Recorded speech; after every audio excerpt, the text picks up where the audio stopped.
ada informasi dari siapa Siregar.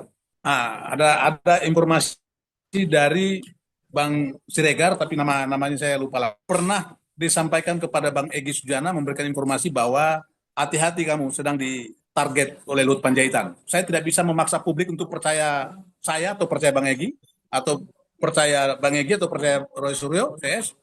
Yang jelas, saya hanya menyampaikan silakan publik menilai sendiri atau menganalisa sendiri dan simpulkan sendiri. Baik, Apakah Bang Egy Sujana berkhianat atau Bang Egy Sujana bagian daripada strategi. Kan dari awal, saya pernah dipenjara sama Jokowi gagal saya mengungkap kebobrokan pemerintahan Jokowi. Semua sistem tata kelola berbangsa dan bernegara dirusak oleh zaman Jokowi ini. Dan terbukti setelah saya dipenjara, begitu Jokowi mengakhiri masa jabatannya, ternyata terungkap. Jokowi sekarang dikejar oleh banyak persoalan.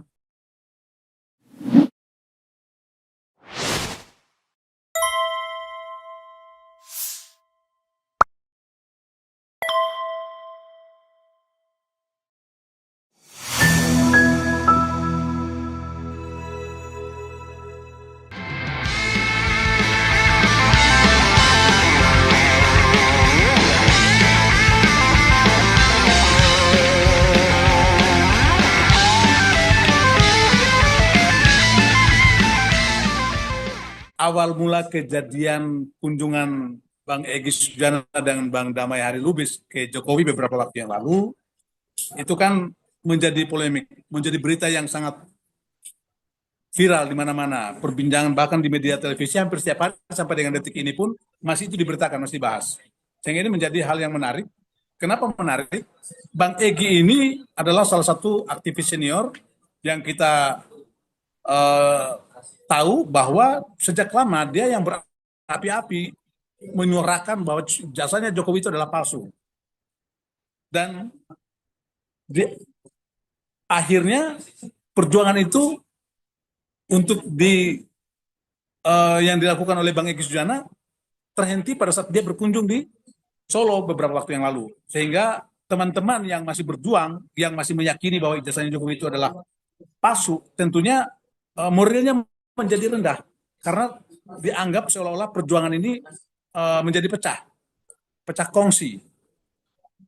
Teman-teman semua atau sebagian teman-teman kita menganggap bahwa Bang Egy telah berkhianat sehingga dia mencari aman sendiri. Tetapi sebagian juga lain mungkin masih merasa itu bagian daripada cara dia, karena di dalam pertanyaan saya kepada Bang Egy masih meyakini bahwa ijazah Jokowi itu adalah palsu dan dia juga masih mendukung. Kalau teman-teman masih proses ijazah itu mempertanyakan keabsahannya apakah asli atau dia masih saudara-saudara kita, teman-teman kita. Makanya ini sesuatu yang membuat saya ingin menggali secara langsung. Karena kalau bicara orang per orang ataupun di media kita menyimak, saya agak bingung narasi masing-masing orang, argumennya masing-masing orang, sehingga saya langsung menelpon bersangkutan. Kebetulan Bang Egy ini ya saya anggap senior juga sangat baik karena waktu itu kita memang satu arah, satu jalur perjuangan. Namun kemudian yang bersangkutan memilih jalur untuk berdamai dengan Jokowi, memuji-muji Jokowi bahwa Jokowi adalah seorang yang baik, meskipun dianggapnya adalah Fir'aun. Makanya saya bilang bahwa silakan publik yang menilai. Begitu. Jadi pada saat itu ketika Bang Egy menyampaikan ayat-ayatnya bahwa seorang Musa mendatangi Fir'aun bla bla bla bla, kemudian dia memuji seorang Jokowi, makanya di akhirnya saya bertanya, apakah Bang Egy meyakini ijazahnya Jokowi itu palsu atau asli? Makanya dia menjawab, kalau kelompoknya RRT, Roy Suryo CS, itu masih 99%. 9. Sementara saya ini 100% meyakini bahwa ijazahnya Jokowi itu adalah palsu. Kunjungan Bang Egy Sujana dan Bang Damai Hari Lubis beberapa waktu yang lalu di kediaman Jokowi di Solo menjadi sebuah polemik yang kontroversi di masyarakat Indonesia. Jadi Bang Egy Sujana ini dulu ngotot untuk memenjarakan Jokowi karena menduga ijazah Jokowi adalah palsu. Sehingga bersama Roy Suryo, Resmond Sianipar, kemudian Dr. Tifa, dan kawan-kawan, mereka menjadi satu kubu, satu kelompok, satu komunitas, berjuang untuk mengungkap ijazah palsu Jokowi. Namun, kehadiran Bang Egy Sujana dan Bang Damai Harilubis beberapa waktu yang lalu menjadi sebuah hal yang kontroversial di masyarakat karena masyarakat menilai Bang Egy Sujana dan Bang Damai Harilubis mendapat suntikan dana sehingga menyampaikan permohonan maaf kepada saudara Jokowi, sehingga seketika itu pula Bang Egy Sujana mendapatkan SP3 dari kepolisian. Saya ingin tahu seperti apa yang sebenarnya, apa yang dilakukan saudara Egy Sujana atau Bang Egy Sujana, tujuannya apa, misinya apa, menemui Jokowi. Saya akan mencoba menelpon beliau supaya publik tidak bertanya apa yang sebenarnya terjadi dengan Bang Egy Sujana. Assalamualaikum. Waalaikumsalam warahmatullahi wabarakatuh. Alhamdulillah, Bang sehat? Alhamdulillah, lagi proses lah pemulihan. Masya Allah. Ini di Malaysia, Bang? Iya. Jadi saya banyak yang bertanya, hanya saya belum bisa menjelaskan, makanya saya masih diam. Makanya saya telepon Abang Apa yang mereka tanyakan? terkait kunjungan Abang ke Solo, ke Pak Jokowi beberapa waktu yang lalu. Misinya Abang apa di sana? Artinya Abang di sana silaturahmi biasa atau Abang minta maaf? Katanya isu-isunya juga Abang mendapat suntikan dana, katanya saya juga belum bisa menjelaskan kepada mereka semua. Terima kasih. Apa ininya? Iya. Prospeknya penuh begitu. Jangan ngomong di media kemudian fitnah lagi orang. Itu kan tidak islami. Karena nah itu dipastikan oleh Allah lebih kejam dari pembunuhan. Itu Quran. Saya sudah klarifikasi hari Jumat pekan lalu. Langsung diliput di iNews dan berbagai media lainnya. Klarifikasi saya satu yang utama. Saya dan Pak Jokowi ada inspirasi. Saya baca Quran, surat Toha, ayatnya 41 sampai 46. Perintahnya di situ Allah perintah kepada Nabi Musa, datangi Fir'aun dengan kalimat lemah lembut. Kau saya tidak coba dia lihat pertiga itu Quran. Inspirasinya satu itu. Kedua hadis. Qulil haq walau kana murran. Sampaikan kebenaran itu walaupun pahit di hadapan penguasa zalim. Berarti penguasa zolim yang dimaksud waktu itu Jokowi? Nah iyalah. Iya. Emang saya datangin siapa? Iya. Saya kan tidak datangin surat, saya datangin Iya. terang-terang. Nah yang ketiga,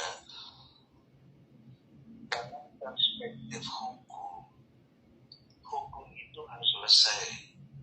Tidak boleh hukum itu mengambang. You benar atau salah putusan pengadilan. 3 kali memproses ke pengadilan mengenai putusan Jokowi. Jauh sampai suruh dan lain-lain. Saya tahu sejak tahun 2022. Saya udah lapor lagi, nggak dijawab juga. Nggak berani lah kamu kalau existing Jokowi masih presiden. Lalu di tengah jalan situasi belum selesai pengadilan itu Jakarta, Gus Nur sama Bambang Tri ditangkap. Berpindahlah peristiwa hukum perdata ke pidana. Kalau waktu perdata betul saya harus buktikan, Bambang Tri harus buktikan tuduhannya, ijazahnya SMA, jangan di rumah Pak Ruslan, SMA, nggak ada bicara yang S1. Kemudian dengan peristiwanya pindah menjadi pidana kan alat beban pembuktian, alat bukti kan ada pada polisi dan jaksa. Bukan saya diadilinya di Pengadilan Negeri Solo, Surakarta, 6 bulan kurang lebih sidang tiap minggu, sehingga saya Kemis saya datang ke sana ongkos sendiri dan lain-lainnya. Nah, dan malah Bambang Tri saudara punya uang saya kasih. Ruslan tuh ketimbang yang lain tuh menurut saya tidak Islami lah. Kok tahu saudara sangka baik kok bikin fitnah, termasuk Muslim sendiri videonya kayak begitu. Ya Allah, saya nanti kita konfirmasi kayak begini nih, kalau bisa ya saran nih dengan Pak Ruslan, kumpulkanlah sok-sok aktivis yang jago-jago itu, kumpul, saya datang. Pak Ruslan lakukan ini benar sekali, tidak menjustifikasi, nanya dulu, kemudian nanti sudah mau simpulkan saya benar atau enggak, silakan. Yang dipertanyakan publik itu misinya Abang pada saat ke Solo kemarin itu, Abang udah jelaskan tadi, apa yang didapatkan pada saat itu, Bang? Kesimpulannya di kediaman Jokowi dari 3 poin itu. Kalau kesimpulannya udah gampang simpulkannya, tapi jadi ya, kumpulin teman-teman, saya harus klarifikasi.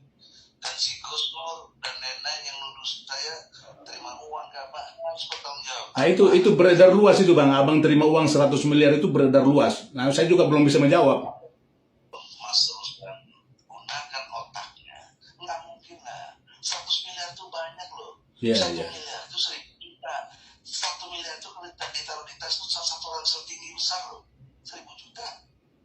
Kedua, kalau itu 100 miliar ini harus bawa 100 tas ya. Bagaimana caranya bawa 100 tas? Oh bisa masukin kontainer. Fotonya mana? Ayo saya tanya. Fotonya mana?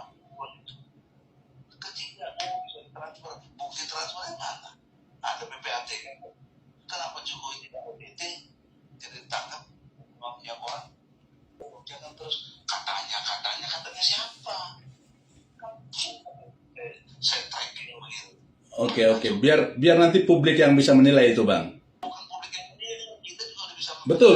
Betul. Maksudnya kan publik ini kan kita nggak bisa bersama-sama kan, artinya. Makanya supaya publik tahu, kumpulkan oleh Pak Ruslan. Saya datang. Jangan kalian main Ya. dulu aja. Alat buktinya apa? Artinya dasar SP3-nya Abang tadi setelah Abang memberikan penjelasan kepada Jokowi sehingga dianggap masuk akal. Dia perintah, saya perintah ke Jokowi. Oh. Panggil Kapolri, keluarkan SP3 saya dan cekal saya dicabut. Nah, kemudian juga dikaitkan dengan setelah itu kan Abang dapat SP3. Nah, menariknya bos, ini menarik kalau saya, kalau lain kalian nilai lain sih nggak tahu menariknya apa. Saya nanya sama Pak Ruslan hari ini, Pak Ruslan kan jagoan, badannya besar, TNI, ini datang ke kami. Ya. Bilang dia ke Raul, jangan sombong ya Pak Deddy. Siapa tuh yang jagoan-jagoan? Mana ada, Pak juga nggak berani, semua nggak berani. Apalagi Prabowo takut. Saya nggak berani. Demi Allah, saya lakukan. Abang sampaikan Jokowi beraun. Itu saya lihat, tapi setelah saya tracking, saya dialog sama dia baik. Saya bilang baik juga salah. Kenapa baik? Saya diterima dengan baik, dia nggak marah, saya nasihati. Bahkan nasihat saya nih, Mas Jokowi tahu diri lah, Mas Jokowi suka dengan presiden, jangan cewek-cewek lagi. Yang kedua, Mas Jokowi tahu bekas, bentar lagi meninggal. Saya sudah sakit, meninggal dan sampai dulu saya tahu. Tapi kalau saya meninggal biasa saja. Tapi kalau Pak Jokowi meninggal, anak bapak sekarang wapres, existing. Anak gubernur, anak ketua partai, ibu semua hidupnya mewah. Hancur Pak, diserbu. Kalau saya enggak apa-apa. Saya nggak ngomong itu depan dia. Jadi kan mas, karena itulah saya minta tidak ada publikasi, tidak ada minta maaf. Itu syaratnya mau diajak ketemu. Apa nggak mau saya minta ketemu? Orang saya diundang loh. Yang kedua, mas harus tahu dong protokoler. Dia kepala negara, sekarang mantan dijaga pas wapres. Bisa saya nyelonong situ? Ya mungkin. Yang fasilitasi siapa? Ada namanya Sidar Mijal yang pernah di Demokrat sama si Rahmat yang rejo itu relawan Jokowi. Oh. Dia datang ke rumah minta dengan saya dokter ngerti sih.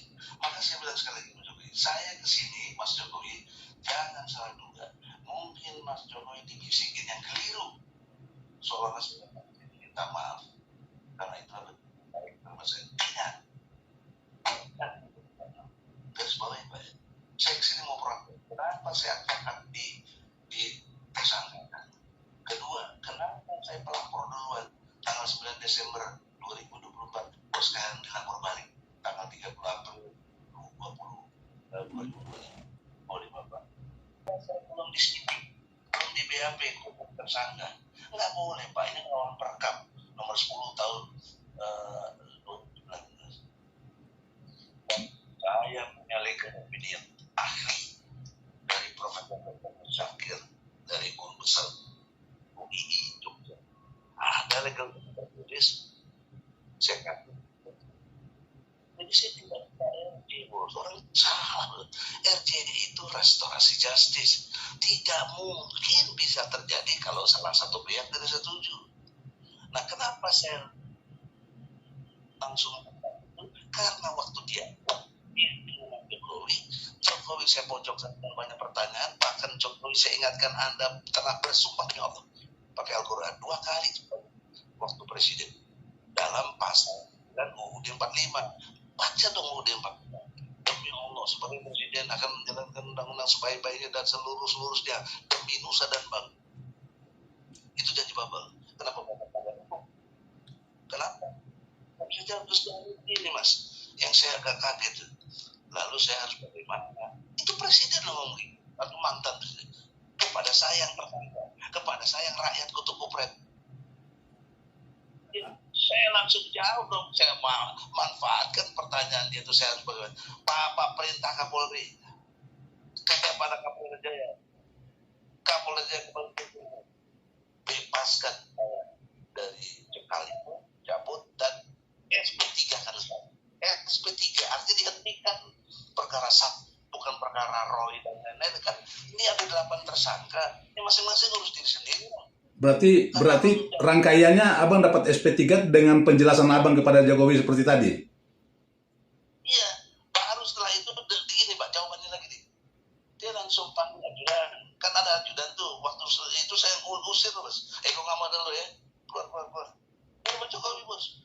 Kalau lu nggak setuju keluar, lu ditangkap juga lebih seksi di rumah Jokowi. Diam dan disuruh keluar ajudan. Nah, sudah sepi, nggak ada. Yang ada cuma saya, DHL, Bu Eni, sama dia 2 termul dari si Darmijal sama si Rahmat. 6 orang. Oh, Darmijal itu termul? Termul lah, Rejo tuh relawan Jokowi. Oh, termul asli itu ya? Termul asli, tapi dia teman saya 35 tahun sebelum ini. Artinya dasar SP3-nya Abang tadi setelah Abang memberikan penjelasan kepada Jokowi sehingga dianggap masuk akal? Dia perintah, saya perintah ke Jokowi. Oh. Panggil Kapolri, keluarkan SP3 saya dan cekal saya dicabut. Kenapa Bang nggak sekalian minta SP3-nya Bang Roy CS? Ya dia nggak minta. Bilang RJ itu harus diajukan. Jangankan RJ, Roy tidak minta gelar perkara. Yang minta gelar perkara itu Egy, Bos. Egy yang minta gelar perkara lewat pengacara saya ini. Dia belagu, sok tahu, sok merasa hebat. Dia boleh salah tapi tidak boleh bohong. Apa yang dia bohong? Sebelum dia jadi tersangka, sebelum dia dengan opini dia minta bikin surat kuasa kepada saya dan DHL, minta dibantu. Respon juga disusite, gue yang bayar disusite. Gue minta lu bayar dong, iuran mahal kan 5 juta. Nggak ada Bang, udah saya bayar. Ada bukti tanda tangannya ada sih, tapi kan dia bilang nggak pernah gabung sama ETPWA. Nah dia tuh bisa muncul dari mana Pak Ruslan? Emangnya dia hebat? Dia saya bawa waktu mau ke Solo itu yang pertama bulan April. Dilalahnya saya ditahan sama jenderal, namanya boleh konfirmasi Jenderal Wawan. Kalau kamu paksa harus tahan. Kalau yang lain, kalau kamu nggak berangkat, yang lain nggak apa-apa. Baik, saya nggak berangkat. Jangan tahan teman-teman saya. Bang Egy? Jadi dengan keluarnya SP3 berarti Abang sudah tidak berpikir lagi tentang ijazah Jokowi itu asli apa palsu gitu. Tidak meyakini lagi bahwa ijazah Jokowi itu palsu gitu. Salah juga Itu makanya perlu saya tanyakan biar Ya salah. Saya terangkan. Saya terangkan ya. Kan tadi yang perintah Jokowi kepada polisi. Sekarang kan bahkan dia bilang ini jangan lewat seminggu ya. Lebih cepat lebih baik. Itulah sekarang nggak usah lah, nunggu aja nanti dia bener nggak. Kalau nggak bener baru musikan lagi gitu. Dia benar bukan. Saya dicekal di tabung. SP3 keluar. SP3 itu surat penghentian loh. Jadi perkaranya khusus buat saya saja, nggak ada urusan sama Roy dan lain-lain. SP saja kami saya mengajukan sama DHL. Roy belum pernah sekalipun masuk ke pengadilan. Dia makanya masih ragu 99, artinya kan masih ragu, masih kurang. Saya 100%. Langsung Jokowi. Gitu. Abang masih meyakini bahwa ijazahnya Jokowi palsu? Palsu, jelas. Sahabatnya abang ini berharap kehadiran abang di Solo bukan sebuah pengkhianatan. Yang lebih paham tentang itu abang berkhianat atau itu deh abang sendiri dengan Allah Subhanahu Wa Taala. Karena abang dulu berapi-api untuk mengusut tentang Jokowi, sekarang bilang dulu mas, dulu lu berapi-api. Sampai sekarang ya. Semoga publik tahu dan bisa menganalisa dan bisa menyimpulkan. Yang terpenting yang bisa saya tangkap bahwa abang masih mendukung perjuangannya Roy Suryo CS untuk mengungkap ijazah palsu. Itu yang intinya itu. Silakan. Oke. Akan halangi apalagi jadi bantu Jokowi. Tidak mungkin lah mas. Bilang sama Gus Dur, saya siap membahala gitu. Siap. Kalian tuh senang lihat saya susah. Susah lihat saya senang. Saya punya mobil di Malaysia, mewah apa tuh mobil saya kan udah lama saya beli. Dan bodohnya lagi sekarang itu VW keluaran terbaru. Mana ada VW terbaru? Terakhir tuh 2018. Itu mobil saya 2014. Saya taruh di sini. Anak saya udah 10 tahun di Malaysia. Abang udah bahas tentang mobil di Malaysia itu. Itu abang nyetir sendiri masalahnya. Jadi yang jadi sorotan publik itu abang nyetir sendiri. Di Indonesia abang dalam keadaan yang kurang sehat didorong pakai kursi roda. Di Malaysia abang bawa mobil sendiri. Jadi kalau orang jatah bayunnya gitu simpulkan aja. Ya, itu makanya perlu kita luruskan bang biar publik tahu. Sekarang terima kasih ditanya saya luruskan ya. Iya. Pertama saya sudah dioperasi kanker usus di rektum. Rektum itu usus besar yang nyambung langsung ke anus untuk buang air besar dan lain sebagainya. Disitulah kanker saya, sehingga saya BAB sudah berdarah dan lain sebagainya. Lalu itu yang menderita kurang lebih 2 tahun. Kesana kemarin, saya datang ke Pertamina Jakarta, sudah di kolonoskopi, dipastikan kanker, harus dipotong. Tapi karena ususnya dipotong, nggak sampai lagi ke anus, maka di salurannya dibelokkan ke perut. Makanya orang sering pernah ada operasi seperti saya itu, tapi ususnya dipotong, dia salurkan ke perut, buang airnya lewat perut. Nggak bertahan lama orang kayak gitu mas, kadang-kadang 2-3 tahun meninggal, itu belum meninggal.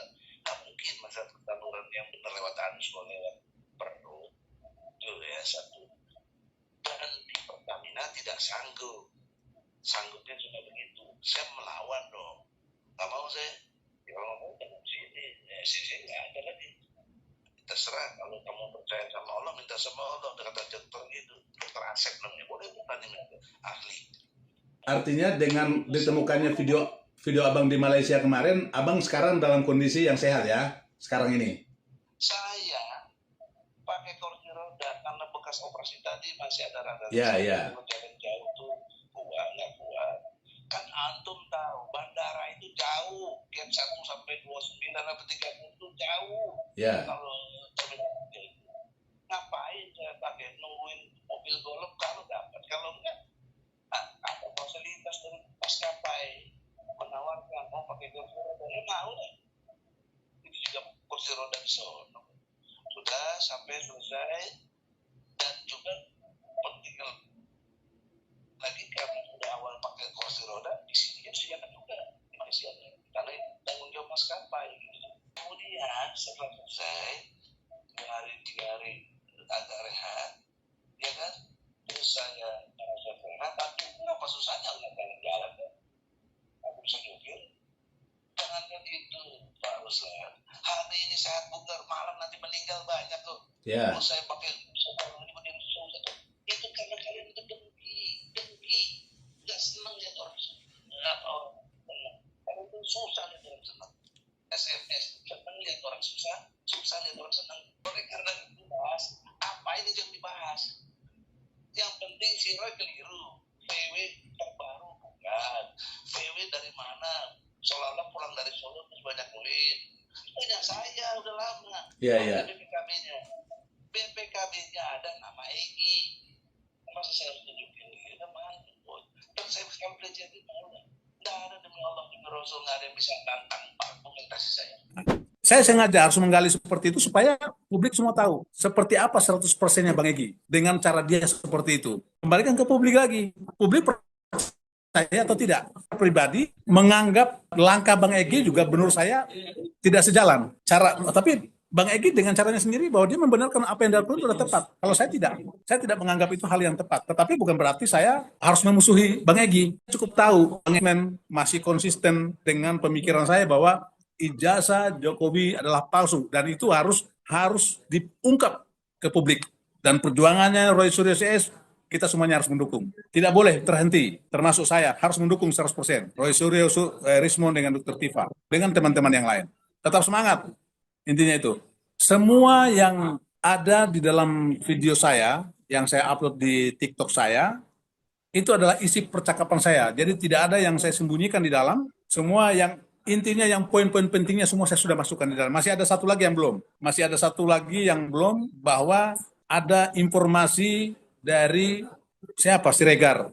Ada informasi dari Bang Siregar, tapi namanya saya lupa lah. Pernah disampaikan kepada Bang Egy Sujana memberikan informasi bahwa hati-hati kamu sedang ditarget oleh Luhut Panjaitan.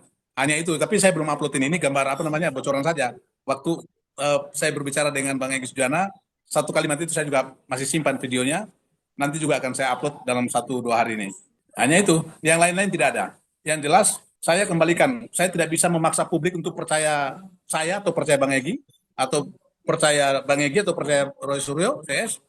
Yang jelas, saya hanya menyampaikan silakan publik menilai sendiri atau menganalisa sendiri dan simpulkan sendiri. Apakah Bang Egy Sujana berkhianat atau Bang Egy Sujana bagian daripada strategi? Bukan mengancam, tetapi memberikan informasi bahwa berhati-hati. Bukan mengancam. Ada dugaan, ada indikasi karena sedang ditarget. Saya lupa, Hariman Siregar. Kalau nggak salah Bang Hariman Siregar yang dia maksud Bang Egy. Ada videonya nanti. Saya secara pribadi sangat menyayangkan. Memang itu haknya Bang Egy, tetapi sangat menyayangkan kenapa dia harus mengambil langkah seperti itu sehingga dia harus mendapat SP3 dan ada perdamaian, tidak terjadi lagi proses hukumnya berjalan, semuanya menjadi terhenti hanya karena kunjungan itu. Saya sendiri menyayangkan kenapa Bang Egy harus melakukan langkah seperti itu. Tetapi saya sebaliknya sangat berharap bahwa kawan-kawan saya, Bang Roy Suryo, Bang Rismon, Dr. Tifa, dan lain-lain yang masih komitmen memperjuangkan ijazah palsunya Jokowi, saya bersama kalian. Saya komitmen bersama kalian. Ini harus terungkap. Tidak boleh negara ini punya catatan sejarah yang buruk. Kalaupun memang kelam, harus kita katakan kelam. Kalau baik, kita katakan baik. Jangan nanti anak cucu kita mereka hanya tahunya ijazah Jokowi diselesaikan secara kekeluargaan. Wah, itu tidak bisa. Harus hukum yang bisa menjawabnya itu. Harus pembuktian melalui pengadilan. Kita harus mendukung itu. Dan pesan saya kepada Jokowi kalau ada di depan saya. Ya. Jadi, saudara Jokowi, kalau mau dianggap seorang negarawan, harusnya terbuka dan jujur mengakui.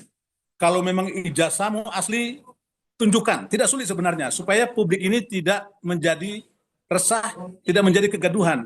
Tunjukkan, ini loh ijazah. Karena ijazah ini bukan hal yang sakral. Kita mau mendaftar pekerjaan, mau mendaftar apapun, menunjukkan ijazah aslinya. Kenapa Jokowi tidak mau menunjukkan ijazahnya? Jadi, justru dengan menyimpan ijazah ini, publik makin ragu dengan kejujuran seorang Jokowi.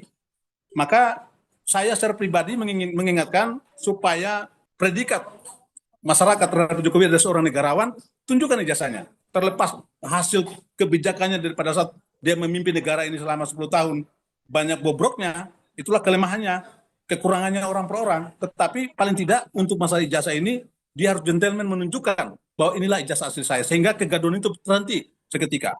Kalau dia memang ijazahnya memang benar-benar palsu, dia harus mengakui juga ijazahnya palsu. Sehingga Mungkin masyarakat juga bisa memaafkan dia. Tetapi ingat, dosa-dosanya tidak bisa dimaafkan. Artinya proses hukum tetap berjalan. Kan begitu. Meskipun dia seorang mantan presiden. Tinggal masyarakat, tinggal hukum yang mengatur. Apakah karena dia mantan presiden, terus dibebaskan dari jeratan hukum, tetapi paling tidak terungkap kesalahan dia dan terungkap. Kalau saya sampai detik ini komitmen mengadili, menangkap Jokowi untuk mempertanggungjawabkan semua perbuatannya selama 10 tahun itu masih sampai sekarang. Wajib, karena hukum. Negara ini negara hukum. Kita harus menunjukkan kepada seluruh masyarakat, jangan hanya orang yang mencuri ayam, yang maling ayam, itu di penjara.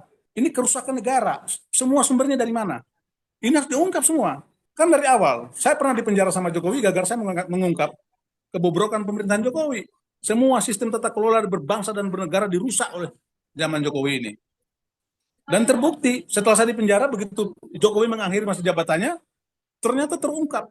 Jokowi sekarang dikejar oleh banyak persoalan. Jadi kembali lagi saya bilang, kalau dia mau ingin dikatakan seorang negarawan, dia harus berbesar hati untuk mengakui. Saya pikir masyarakat juga pemaaf kok, masyarakat Indonesia ini pemaaf, bukan pendendam. Maafkan dia, tetapi proses hukum berjalan. Orang besar yang dimaksud Partai Biru ya kan pernah beredar seperti itu kan. Saya tidak tahu Partai Biru itu partai mana. Tetapi kalau misalkan arahnya kepada Pak SBY, saya sangat tidak meyakini. Pak SBY karakternya beliau juga selama 10 tahun memimpin bangsa ini bukan seperti itu. Saya tahu beliau pada saat beliau masih menjabat, masih aktif di militer, seperti apa integritasnya. Tidak mungkin beliau hanya mengurusin hal-hal yang kecil seperti ini. Beliau orang yang punya prinsip, beliau orang yang punya sudut pandang yang negarawan sejati. Jadi saya kalau hal-hal yang seperti ini, saya tidak yakin beliau sampai seperti itu. Beliau tokoh nasional yang sangat saya kagumi, yang saya hormati, bukan karena saya dari kader Partai Demokrat, tetapi kita harus mengakui bahwa Pak SBY selama kepemimpinannya juga banyak catatan positifnya. Saya secara pribadi sangat mengagumi, sangat menghormati Presiden Prabowo. Namun secara pribadi juga, karena ini berbicara untuk kepentingan bangsa dan negara, tentunya besar harapan bahwa memang beban, kita semua tahu beban Bapak Presiden Prabowo ini begitu sangat berat untuk mengurai benang kusut yang selama ini terjadi. Begitu sangat berat, memang tidak mudah. Tetapi tentunya kita berharap yang pertama, Pak Prabowo harus selalu dalam keadaan sehat. Itu yang pertama. Yang kedua, Pak Prabowo harus berani mengambil sikap tegas untuk mengurai kebusukan-kebusukan yang selama ini terjadi mengakibatkan kerusakan negeri ini. Berbagai macam kasus-kasus korupsi besar, mega korupsi yang terjadi di mana-mana dari seluruh instansi yang ada di Republik ini, Pak Prabowo harus berani mengatakan bahwa ini harus diproses, dan harus diproses sehingga semuanya menjadi terbuka. Tidak boleh Pak Prabowo masih berpikir bahwa di belakang kasus ini ada Jokowi, di belakang kasus ini ada geng Solo. Tidak boleh Pak Prabowo berpikiran seperti itu. Karena ini keselamatan bangsa dan untuk kemajuan bangsa sendiri. Jangan sampai masyarakat menjadi kecewa, jangan sampai masyarakat menjadi tidak puas dengan kepemimpinan Prabowo dan berbalik arah. Saya juga tidak menghendaki seperti itu. Ingat, Pak Prabowo ini adalah orang yang punya ketulusan untuk memimpin negeri ini, punya keseriusan memimpin negeri ini. Tetapi yang disayangkan oleh banyak masyarakat Indonesia, keraguan-raguan Pak Prabowo untuk mengambil sikap tegas. Dulu berapi-api bicara, tapi sekarang banyak hal yang beliau kadang-kadang seperti lamban menangani sesuatu yang harus ditangani secara tegas, secara cepat. Saya berharap seluruh masyarakat Indonesia untuk menggunakan akal sehatnya, menyimak keadaan bangsa kita. Saya berharap juga kita mendukung kebijakan Presiden Prabowo untuk membangun negeri ini dan berharap juga Bapak Prabowo tetap menunjukkan sikap tegasnya untuk menyelamatkan semua sistem tata kelola berbangsa dan bernegara yang selama beberapa tahun terakhir amburadul. Demi kemajuan bangsa, demi kemakmuran rakyat Indonesia. Sampaikan salam hormat saya untuk Bang Eraha, sampaikan salam hormat saya untuk teman-teman para pejuang. Kita semua harus komitmen, jangan pernah menjadi penjilat, jangan pernah menjadi pengkhianat bangsa, karena itu dosanya tidak akan pernah terampuni. Terima kasih.